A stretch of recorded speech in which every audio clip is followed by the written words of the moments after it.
Assalamualaikum warahmatullahi wabarakatuh. Welcome back to my channel, Tebar Kebaikan Official. Pada program acara Bansai, Bincang-Bincang Santai. Hari ini kita akan membahas sebuah tema yang sangat menarik, atau pembahasan yang sangat menarik.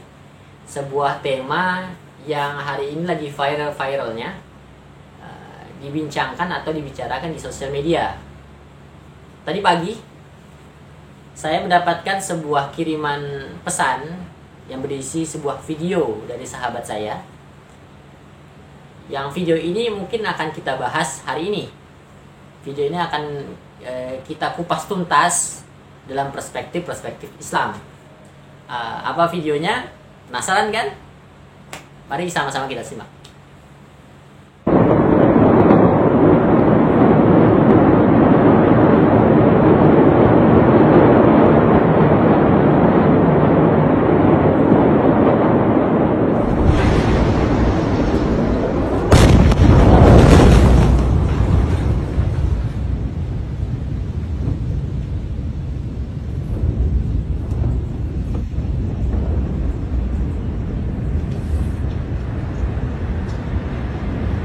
Ini video yang dikirimkan oleh sahabat saya tadi pagi melalui pesan WhatsApp, yang hari ini akan kita kupas tuntas dalam perspektif Islam. Dalam video tersebut diperlihatkan sebuah tragedi atau kejadian yang awalnya saya pikir ini adalah sebuah kebakaran biasa. Tapi pada saat menit-menit terakhir, wow, terjadi ledakan yang sangat luar biasa. Ledakan yang sangat besar, sampai mungkin radius setengah kilo sampai 1 kilo ledakannya. Dan yang menjadi pembicaraan atau hangat-hangatnya ini, ledakan tersebut hampir sama dengan ledakan yang terjadi pada Perang Dunia Kedua. Pada saat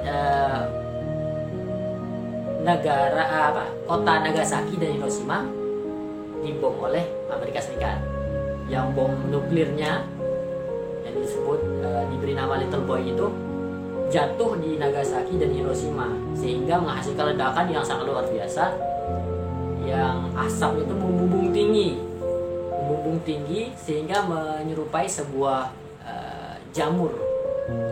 Begitu juga dengan Lebanon yang saat ini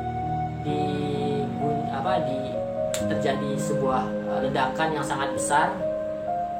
Yang ledakannya tersebut, tadi saya dapat info, setidaknya 70 orang meninggal dunia dan 4.000 mengalami luka-luka.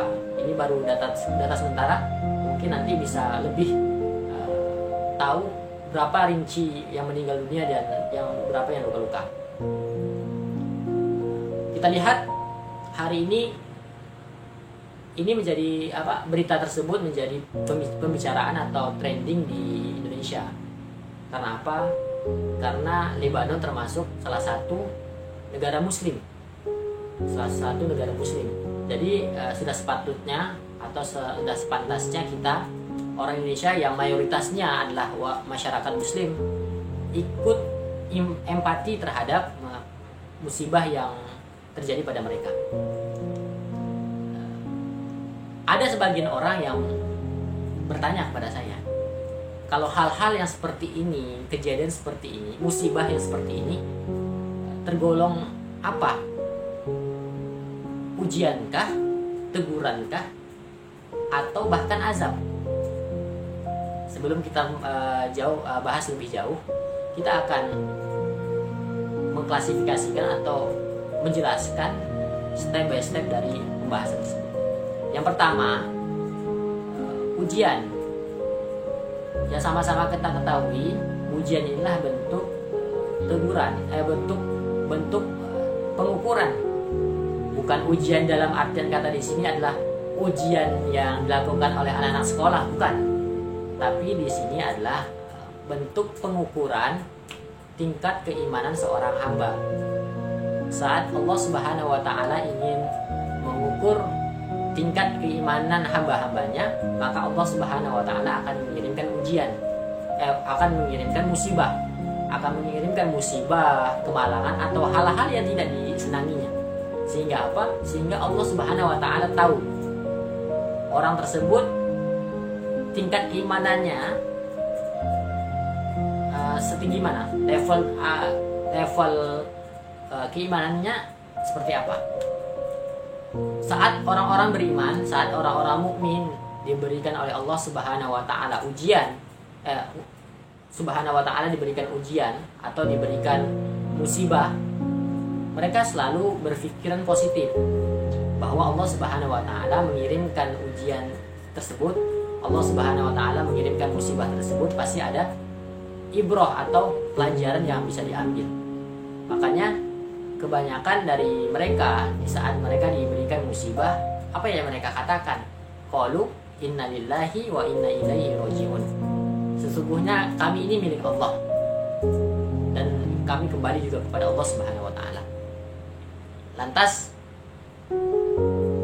inilah yang menjadi tolak ukur bahwa bisa jadi setiap setiap musibah atau setiap kejadian-kejadian yang tidak mengenakan adalah bentuk pengukuran Allah atau bentuk Allah mengukur tingkat keimanan kita.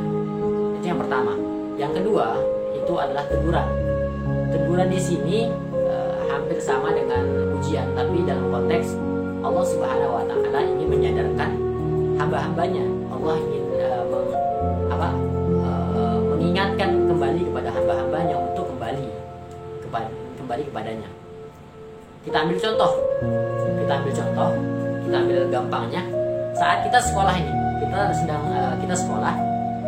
Pada saat kita sekolah, kita melihat atau kita sering melakukan kesalahan-kesalahan. Contohnya kita sering terlambat, sering banget terlambat, atau sering banget telat. Apa yang kita dapatkan? Apa yang kita peroleh dari aktivitas atau kebiasaan kita? Pasti yang kita dapatkan adalah bentuk teguran. Bentuk teguran. Supaya apa? Kenapa pihak sekolah memberikan kita teguran? Agar kita bisa merubah kebiasaan-kebiasaan kita. Begitu juga dengan Allah Subhanahu wa taala. Mungkin hamba-hambanya sedang lalai, terbuai oleh kenikmatan-kenikmatan dunia atau kesenangan-kesenangan dunia, sehingga mereka lupa dan lalai kepada Allah Subhanahu wa taala. Sehingga Allah memberikan mereka ujian, Allah memberikan mereka hal-hal yang tidak mengenakan bagi mereka, agar mereka kembali kepada Allah Subhanahu wa taala, agar mereka kembali mengingat kepada Allah Subhanahu wa taala. Itu yang kedua. Yang ketiga adalah azab. Azab di sini adalah bentuk laknat yang Allah Subhanahu wa taala turunkan kepada suatu kaum, kepada suatu negara atau sebagainya. Mungkin sama-sama kita ketahui, mungkin kita semua sudah mengetahui, sebelum kita ada, laknat atau azab Allah Subhanahu wa taala pernah ditimpakan kepada umat-umat Nabi yang terdahulu. Contohnya kita bisa lihat atau kita bisa baca sirah para nabi atau sejarah-sejarah para nabi tentang kaum Nabi Lut yang Allah Subhanahu wa taala azab mereka, yang Allah Subhanahu wa taala laknat mereka. Karena apa? Tindakan-tindakan yang menyimpang. Tindakan-tindakan yang mereka lakukan adalah bentuk-bentuk penyimpangan, sehingga Allah Subhanahu wa taala tidak bisa mentolerir. Nabi Lut alaihi salam telah berdakwah kepada kaumnya agar mereka tidak melakukan tindakan-tindakan penyelewengan tersebut. Akan tetapi mereka tidak menggubris. Akhirnya apa? Allah Subhanahu wa taala mengirimkan azab kepada mereka. Allah Subhanahu wa taala balikkan mereka dari atas ke bawah. Dan azab juga pernah terjadi pada kaum Nabi Nuh. Pada saat Nabi Nuh alaihi salam berdakwah kepada tauhid kepada kepada masyarakatnya, kepada umat-umatnya. Yang mereka lakukan adalah apa? Penentangan. Masyarakatnya menentang dakwah Nabi Nuh alaihissalam. Bukan hanya masyarakat, tapi keluarganya, seperti anaknya sendiri. Anaknya sendiri menentang dakwah dari ayahnya. Sehingga apa? Allah Subhanahu wa taala mengirimkan azab berupa banjir bandang. Sehingga tidak ada yang selamat kecuali orang-orang yang beriman kepada Allah Subhanahu wa taala. Dan hewan-hewan yang Nabi Nuh alaihissalam bawa ke bahteranya. Dari ketiga penjelasan tadi, mungkin kita bisa mengklasifikasikan kejadian yang terjadi di Lebanon ini, di kota Beirut ini, apakah bisa dikategorikan atau diklasifikasikan menjadi sebuah bentuk ujian dari Allah Subhanahu wa taala, teguran atau azab. Wallahu a'lam. Kenapa? Karena kita tidak bisa mengetahui, kita tidak bisa menjustifikasi bahwa orang ini, kaum ini terkena azab. Tidak, karena itu semua adalah kemahabesarannya Allah. Mungkin di balik bencana ini, di balik musibah ini, ada hikmah-hikmah, ada pelajaran-pelajaran yang dapat kita petik, sehingga kita bisa merubahnya atau kita bisa menjadi insan yang lebih baik lagi. Sebelum kita tutup pembahasan kita hari ini, pertemuan kita hari ini, mari sama-sama kita berdoa kepada Allah Subhanahu wa taala untuk saudara-saudara kita yang ada di Lebanon. Semoga Allah Subhanahu wa taala meneguhkan hati mereka, meneguhkan iman mereka, dan mengokohkan semangat di dalam diri mereka. Ini cukup sekian yang dapat saya sampaikan. Wabillahi taufiq wal hidayah. Assalamualaikum warahmatullahi wabarakatuh.